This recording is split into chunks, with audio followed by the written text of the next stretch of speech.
Okubhlungu nje ukuthi le ANC enebheda enukayo ecorrupt eyigebengu eyibolile has got everything to do nalento eyenzakalayo. If ANC ibineqiniso, if ANC ibinomthetho, bekungeke kwenzeke konke lokho kwenzakalayo. Khona manje iminister yabo was found with 500 million ehotel yakhe cash. The only thing he had to say ukuthi yena akayazi ukuthi iqhamukaphi. Yena nje uyazihlukanisa na yonke lento leyo. Lawo ma allegations uyazihlukanisa na akazi next. If ANC ibineqiniso, ibithembisa iyenze, ibithembeka, ekubena kukho kanje. Idlala ngabantu. ANC has got everything to do nalento eyenzakalayo. Amaphoyisa adayisa imisebenzi. Ama-traffic cop kudayiswa imisebenzi. Kudlalwa ngabantu. Umuntu ayahamba ayobhala ama-psychometric test agijime. Aye kuma-medical test. Aye kuma-interview. Uye lo munye umuntu ozothenga ngo-5,000, ngo-10,000, ngo-15, ngo-50,000. ANC has got everything to do with ama-challenges that we have today. Othisha bayafunda abawuthola umsebenzi. Odoctor bayafunda bawuthola umsebenzi. Wonke umuntu ofundayo akawuthola umsebenzi.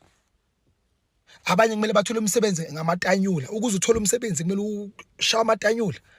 ANC has got everything to do. And mina bayangixaka mina abantu abathi bathanda ANC. ANC has done so much for them. Yenzeni. Because every day bayantshontsha.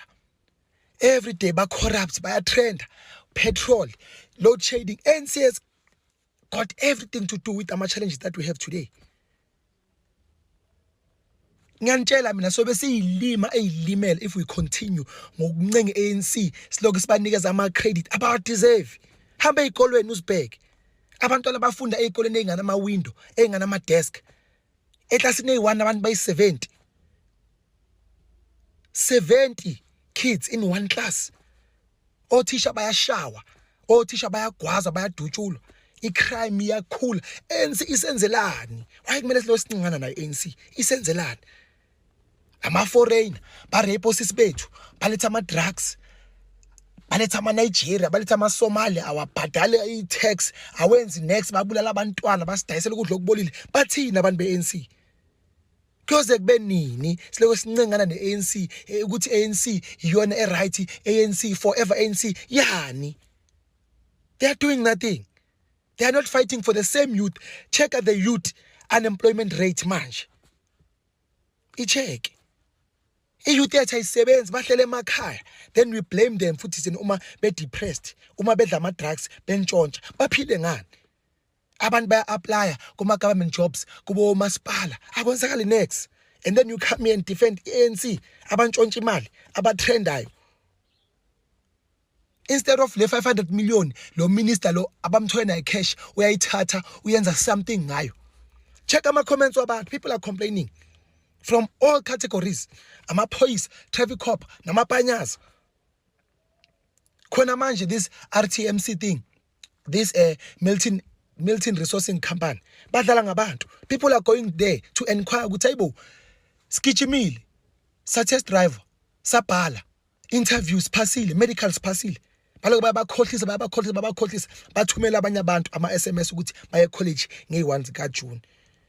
Abantu abagijimile baphasa benzani baboleka imali bahamba baya lapha. Abantu basuka kude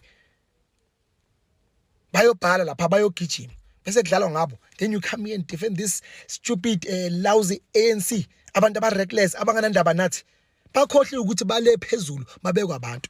Ba-right bona bahamba ngama-convoy bagadiwe bahola imali eziningi bakhohlwa ngabantu. This is very sad.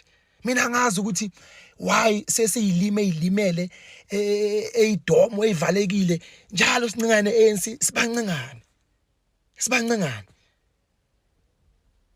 Omama bethu baloku baba loyal ku-ANC, ba loyal for ini? Ingane zenu ayisebenzi, ingane zenu ziface ama depression, i-unemployment.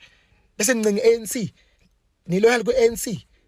No, i-ANC has got everything to do with the crime and corruption eyenzakalayo. Wonke umuntu osebenzayo, wonke umuntu one-position ANC. Mina shem sorry. Hayi mina angeke. This account ngakhuliselwa abantu, the very same people that I am being a middleman for bona today. Ngakhuliselwa yibo. Mabe ngicomplainela, I have to put it out there. Nge-influence that I have, ibona, and I will keep on posting until something is done. ANC ayihambe, abahambe.